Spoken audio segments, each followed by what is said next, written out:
That connection with my colleague there, but really a historic moment in Bihar now as Samrat Chaudhary becomes the first BJP chief minister, and Bihar gets a new chief after almost 20 years of Nitish Kumar's rule.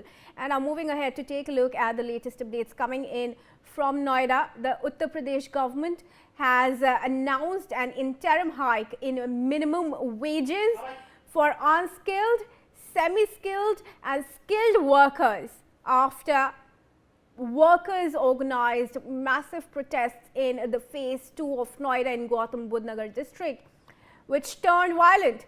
The state government, however, has rejected claims that the minimum pay has been raised to 20,000 per month and stated that employees are not following this direction. My colleague Javed has spoken to the commissioner. Let's listen in. इस वक्त Lakshmi ma'am हमारे साथ हैं। Ma'am, अभी तक कितनी गिरफ्तारी और क्या लग रहा है इसके पीछे पूरा रीजन? देखिए, कल हम लोगों ने 7 अलग अलग घटनाओं को लेकर, जिसमें सोशल मीडिया पर अफवाह फैलाने या मजदूरों को हिंसा के लिए उकसाने ऐसे तत्व शामिल हैं। इनके खिलाफ 7 FIR की गई है।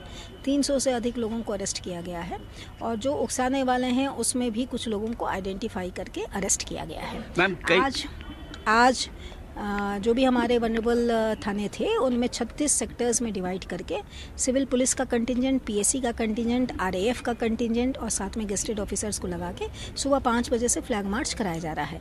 कुछ जगहों पर स्टैटिक पुलिस ड्यूटीज़ भी लगी हुई हैं। जनपद के बॉर्डर्स जो हमारे सेंसिटिव बॉर्डर्स हैं उन पर भी पुलिस की स्ट्रॉन्ग पिकेटिंग की गई है और उसका इंतज़ाम कराया जा रहा है। मैम, कुछ ऐसे पॉइंट्स हैं जो कल के इंसिडेंट्स और आज के इंसिडेंट को लेकर आपने पॉइंट आउट किया हो, और क्या इसके पीछे सोशल मीडिया और व्हाट्सएप ग्रुप की कुछ ऐसी चीज़ें आ रही हैं और बताया जा रहा है कि इसके कुछ कनेक्शंस बाहर के भी हो सकते हैं, जिस तरह से पूरा एक ऑर्गेनाइज लग रहा है ये?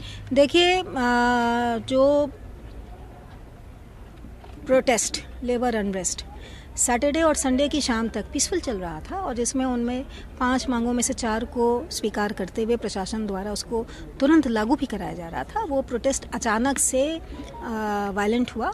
लोगों को उसमें बहुत सारे ऐसे हाल के 2-3 दिनों में व्हाट्सएप अकाउंट्स बनाए गए, व्हाट्सएप ग्रुप्स बनाए गए।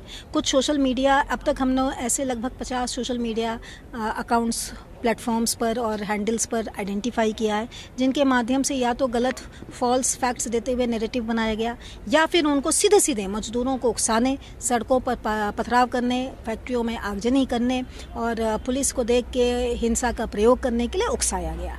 ऐसे आइडेंटिफाई करके अकाउंट्स पर मुकदमे लिखाए जा रहे हैं। उनको वेरिफिकेशन का काम है, कुछ को पकड़ा भी गया है। जिस तरीके की टेक्नोलॉजी यूज़ की गई है, इसमें से बहुत सारे अकाउंट्स जो हैं वो बॉट अकाउंट्स हैं, जिनमें जेनरिक मैसेजेस डाले गए हैं। जिस तरह की टेक्नोलॉजी यूज़ की गई है, ये किसी लेबर यूनियन या लेबर संगठन या लेबर मजदूरों के ग्रुप द्वारा इस्तेमाल में की जाने वाली टेक्नोलॉजी नहीं है। इससे ये समझ में आता है कि इस अनरेस्ट को उकसाने और इसको वायलेंट टर्न करने के पीछे कोई संगठित ग्रुप है जो काम कर रहा है। उनकी फंडिंग्स की भी जांच की जा रही है। मैम, एक मिनट, जो मजदूर थे उसके बीच में कुछ नकाबपोश भी दिखे, जो ऐसा लग रहा है कि बाहरी है, आउटर है, वो उनके हिस्सा नहीं है, जिस तरीके से पूरी आगजनी हुई। तो ये मानते हैं कि कुछ ना कुछ कनेक्शन बाहर से भी है।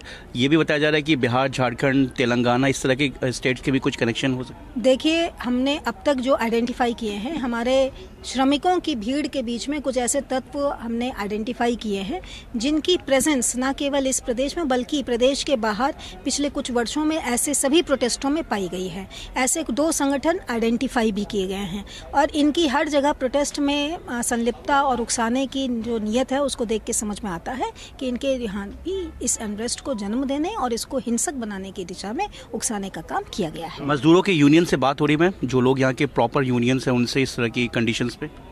कल सैटरडे को सभी मजदूर यूनियनों से और मजदूरों के नेताओं से बात करके और इंडस्ट्री वालों से बात करके प्रशासन के द्वारा 5 में से 4 डिमांड्स पर सहमति बनाई गई थी और उसको लागू किया गया था।